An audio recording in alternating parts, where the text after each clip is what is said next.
Sinasabayan lang ni Andy ang agos ng buhay kasama ang kanyang mga anak sa isla.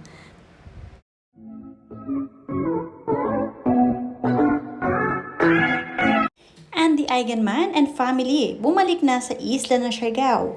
This time, isinama niya ang kanyang kapatid na si Gwen to see her life now sa island. Sayang lang at nakakalungkot, hindi naranasan ni Nanay Jacqueline ang makasama ang kanyang mga anak kung saan naninirahan si Andy ngayon. Panoorin at kung hindi pa nakasubscribe, don't forget to click subscribe and hit the notification bell to keep you updated. With a heavy heart, kailangan nang bumalik ni na Andy sa isla na Siargao at iwan muna ang Manila. Soon ay kukuhanin din niya si Nanay Jacqueline makatapos lang ang isang taon nito. Unti-unti ngang nagre-recover si Andy at Philmar sa mga naiwang trabaho sa isla. Little by little ay muli silang magbabalik sa normal na kilos sa pang-araw-araw. Sa ngayon kasi ay medyo malungkot pa rin si Andy kaya hindi pa rin siya nakakakilos ng normal. Madalas ay naiisip pa rin niya si Nanay Jacqueline na ngayon lalo na ay nasa malayo siya.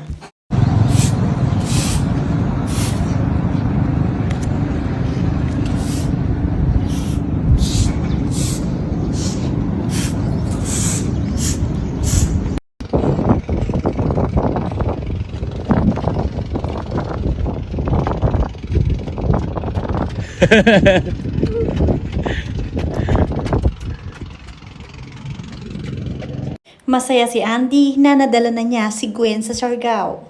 Isa sa mga plano niya talaga ay maisama ang kanyang kapatid at ipasyal sa isla. Ngayon ay natupad na niya ito.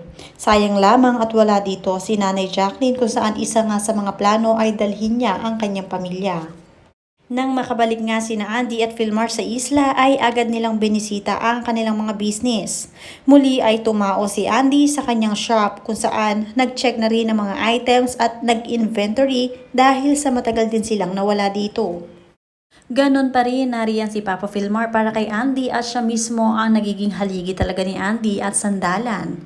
Ngayon naman ay nariyan din si Gwen na kasama nila sa isla ng Siargao kaya naman ipapasyal muna nila ang mga ito bago tuluyang umalis at lumipad ng US. Pangiti-ngiti lang si Andy sa camera pero deep inside ay hindi naman natupad ang kanyang pangako sa kanyang Nanay Jacqueline na dalhin sa isla. Kinakailangan ding maging strong ni Andy para sa kanyang mga anak na sina Ellie, Lilo at Kowa. Hindi niya pinapahalatang sobrang affected siya. Samantala, back to normal island bulilit na uli si Kowa. Parang wala rin namang nangyari dahil masyado pa mga bata ito para intindihin ang mga nangyari sa kanilang Nanay Jacqueline. Sa ngayon ay ang alam lang nila ay bumalik sila sa isla para mag-swimming.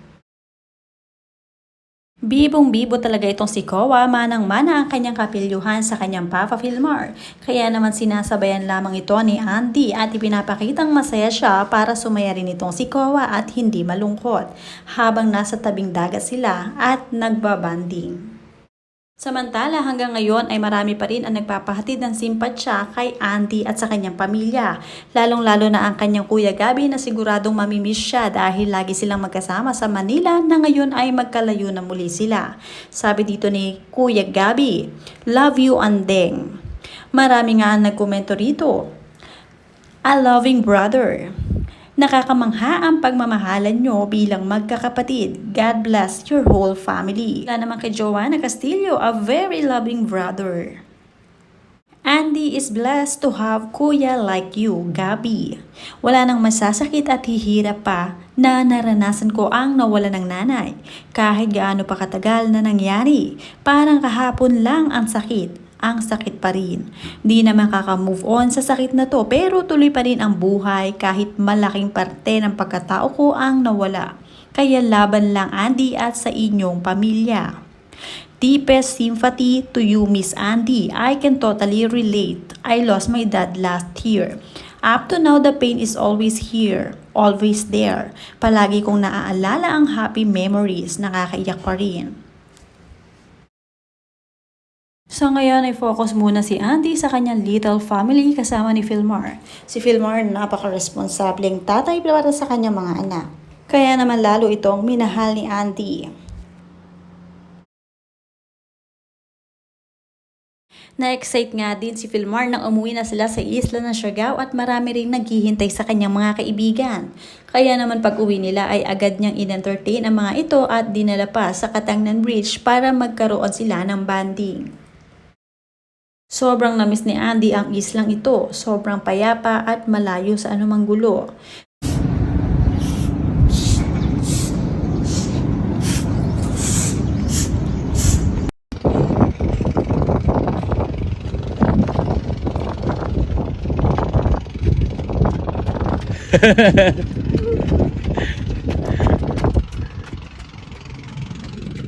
Ngayon ay pupunuan ni Andy ng pagmamahal ang naiwanang bunso nila ni Nanay Jacqueline na si Gwen. Si Andy na mismo ang tatayong parang nanay ni Gwen at siya kasi ang nakatatandang kapatid nito kaya siya na ang gagabay sa kapatid. Aarteng parang normal lang si Andy, pero deep inside ay masakit pa rin. Higit pa sa sapat ang itinira mong pagmamahal para kami ay hindi mangulila. Habang buhay kong dadalhin ang iyong mga alaala. Maraming salamat sa iyong gabay, Nay. Sa kahit saang parte ng aking buhay, parati kitang madarama. Parati kitang makikita. Ika'y nasa araw, sa ulan at sa hangin aking nilalasap. Umaawit ng kantang puno ng pag-asa at ligaya. Wala na ang sakit, wala na ang takot. Matatanaw pa rin kita sa mga ulap at maririnig ang mga bulong ng iyong pagmamahal. Magkikita din tayong muli. Sa ngayon, diringgin ko muna ang iyong mga awit. Nasa paraiso ka na, nanay, pahinga ka na. Ramdam na ramdam ni Vilmar ang mga hinanakit at sakit na nararamdaman nitong si Andy. Kaya naman hanggang ngayon na hindi pa rin niya iniiwan at palagi siyang nasa tabi para gabayan si Andy dahil nangungulila talaga ito sa kanyang nanay. Wala na nga ring tatay itong si Andy kaya naman si Vilmar na lang ang natitirang sandigan niya.